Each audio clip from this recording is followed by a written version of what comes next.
Fala aí, torcida vascaína, a gente está de volta aí com o nosso canal Vamos Vasco. Pessoal, muitas coisas têm que acontecer aí no Vasco aí para o jogo contra o Cruzeiro, né, que será a nossa próxima partida e principalmente também para a partida contra o Atlético Mineiro, né? Vamos falar aqui dessa situação de jogadores aí que estão indo muito mal. O torcedor vascaíno está pedindo por mudanças aí no time titular. O torcedor sonha com o Coutinho jogando porque a diferença técnica para ele, para o Paê, é absurda. A mudança de postura do time, a criação do Vasco muda totalmente quando o Coutinho entra em campo. Vamos falar também aqui de uma proposta que o Vasco recebeu para vender um jogador por 37 milhões de reais. Tudo isso e muito mais agora para vocês. Mas antes de começar aí, ó, deixa o like, se inscreve no canal se você não está inscrito, ativa aí o sininho das notificações para você receber os vídeos postados aqui do nosso canal Vamos Vasco. Tamo junto e a galera tá se inscrevendo aí.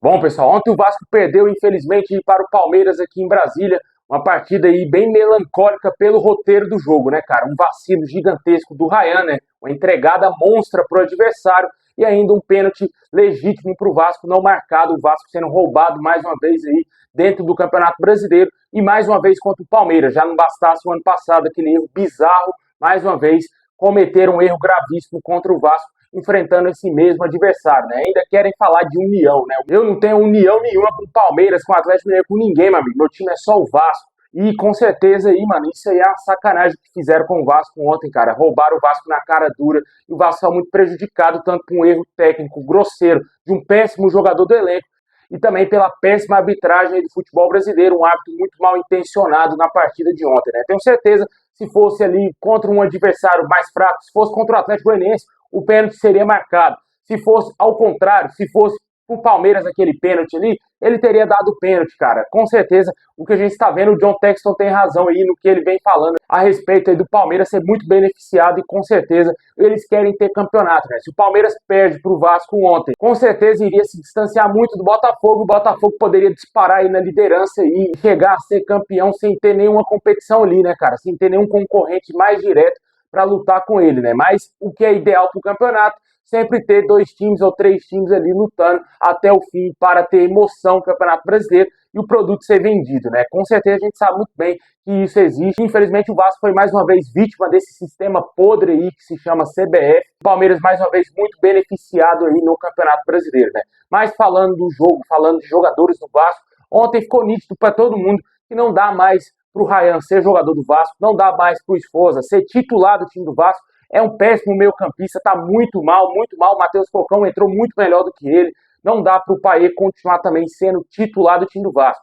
E também tem gente já querendo a entrada do Pumita Rodrigues também no lugar do Paulo Henrique, mas a gente sabe que o Paulo Henrique tem qualidade, mas ontem ele foi muito mal. O Pumita Rodrigues está pedindo passagem, mas seria interessante também dar uma poupada aí no Paulo Henrique, dar uma descansada no jogador, corre bastante, ajuda bastante tanto na marcação e também no ataque. Poderia dar uma poupada no jogador e utilizar aí o Pumita Rodrigues nesse jogo contra o Cruzeiro, já que ele dá sorte contra o Cruzeiro, né? Já fez um golaço no ano passado contra esse mesmo adversário lá no Mineirão, né? Vamos torcer para quem sabe repita de novo a dose do Pumita Rodrigues, faça um gol importante para o Vasco no domingo, né? Mas a situação do Juan Esforza, cara, tá muito abaixo, bem criticado aí, vi muitas pessoas criticando, também outras aí que defendem ainda esse jogador, mas ele é muito fraco, cara, é muito fraquinho, não tem a mínima condição de proteger o meio-campo do Vasco. Em tese, ele teria sido escolhido para melhorar, qualificar o passe do Vasco no meio-campo, mas isso não vem acontecendo. Ele é muito fraquinho na marcação e no ataque não colabora com absolutamente nada, né? Não vai mais à frente, não faz aquela função de segundo volante, que é de pegar a bola lá com os zagueiros, tentar armar o time e tocar ali para o camisa 10 mais à frente. O que acontece? O Paê, que já não tem uma parte física, já tem uma idade avançada, não consegue fazer essa função de voltar, buscar a bola lá atrás nos volantes para armar o time, correr o campo todo. Ele não consegue fazer isso, está nítido isso, que ele não consegue fazer isso, e não tem a ajuda do nosso segundo volante, que seria o Juan Esforza, né? Infelizmente, é uma situação complicada, o meio campo do Vasco ali foi muito mal, só o Hugo Moura se salvando aí mais uma vez, e na minha opinião tem que voltar urgente com o Matheus Cocão. Só que, de acordo aí com o jornalista Tébaro Schmidt, acabei de assistir ali o podcast GE Vasco, falando a respeito da entrada do Felipe Coutinho. O prognóstico para colocar o Coutinho como titular é depois da primeira partida contra o Atlético Mineiro, né? O jogo de ida que será na Arena do Galo. A tendência é que ele seja titular após essa partida aí na sequência do Brasileiro e também no jogo de volta que será decidido em São Januário pela Copa do Brasil. Com isso, o Payet deverá ser mantido ainda como titular, tanto no jogo contra o Cruzeiro e também na primeira partida contra o Atlético Mineiro, né? Caso o Payet esteja bem desgastado e realmente o Rafael Paiva não esteja gostando do que está vendo do jogador francês, assim como a grande maioria dos torcedores vascaínos, uma possibilidade seria improvisar ali meio que o Maxime Domingues como esse meia, como esse 10 de criação, função que ele já fez lá no Gil Vicente.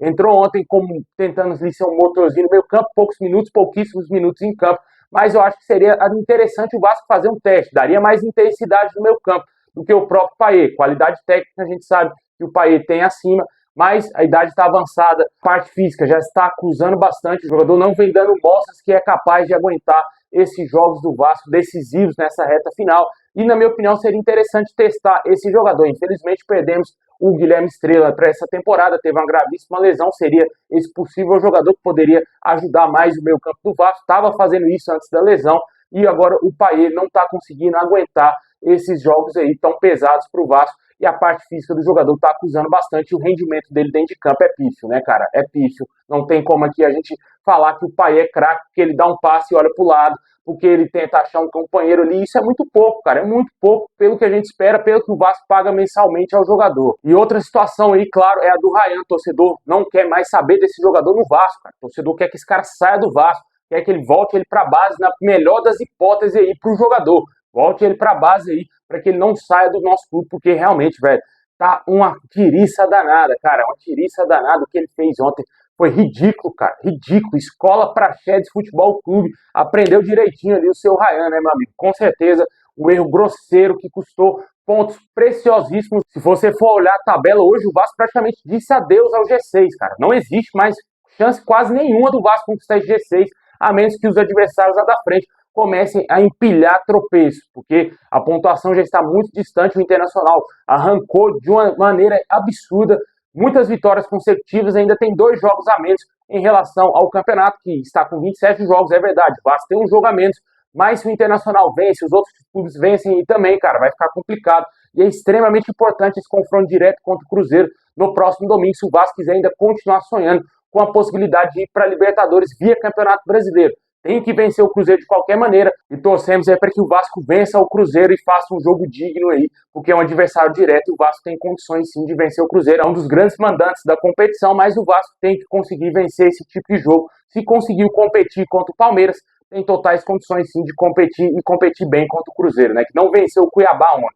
Deixa aí nos comentários quais mudanças você faria aí no time do Vasco, né? A gente falou da saída do Rayan, muito possivelmente o Emerson Rodrigues deverá ser o escolhido aí também para atuar na ponta direita. Muita gente também quer ver ali, talvez o Maxime Domingues atuando ali por ali, né? Quem sabe, né? Caso ele não entre no meio campo no lugar do Payet, seria interessantíssimo vê-lo também como titular para a gente analisar mais minutos desse jogador. Na ponta esquerda, eu acredito que o David ficará, apesar de ter algumas críticas de vários torcedores, divide um pouco a torcida, né? O David, né?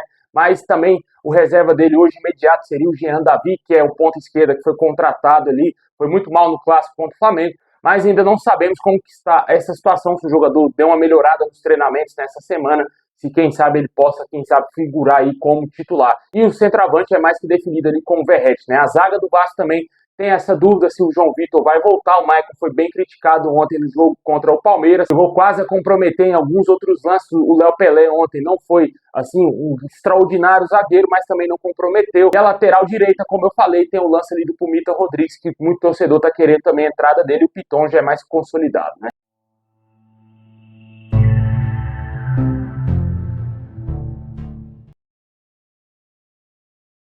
Bom, pessoal, esse final de semana tivemos aí uma notícia trazida pelo jornalista Felipe Silva, lá do UOL, de que o Vasco teria recusado uma proposta oficial de 6 milhões de euros, mais de 37 milhões de reais, e também mais bônus que poderiam chegar a 8 milhões de euros pelo lateral esquerdo Leandrinho. A oferta teria sido do Al Ain dos Emirados Árabes, e o Vasco teria recusado uma possibilidade de vender o jogador. O que me estranha nessa possibilidade dessa oferta ter acontecido é que o Vasco não iria recusar. O Vasco está precisando de dinheiro. O Vasco nunca iria recusar uma proposta de 37 milhões de reais. Essa é a minha opinião. Eu não sei de nada, mas essa é a minha opinião.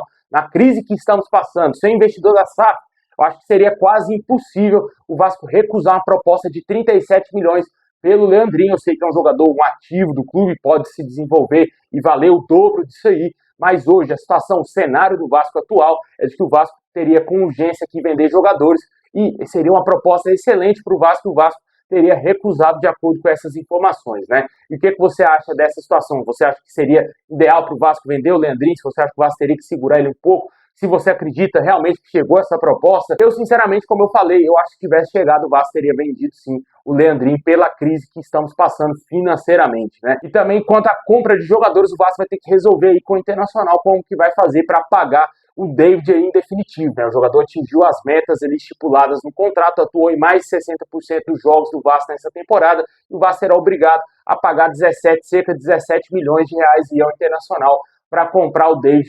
Já bateu a meta, estava estipulada a obrigação de compra no contrato do jogador e o Vasco vai ter que fazer isso aí nos próximos dias, né? Bom, pessoal, esse é o vídeo de hoje. Assim que tiver mais novidades, vamos trazer aqui no canal. Deixa o like, se inscreve, ativa o sininho e comenta aí o que você acha de possíveis mudanças do time do Vasco. Com certeza esperamos aí que o Rafael Paiva faça grandes mudanças no time, porque tá complicado, né, velho? Tá difícil.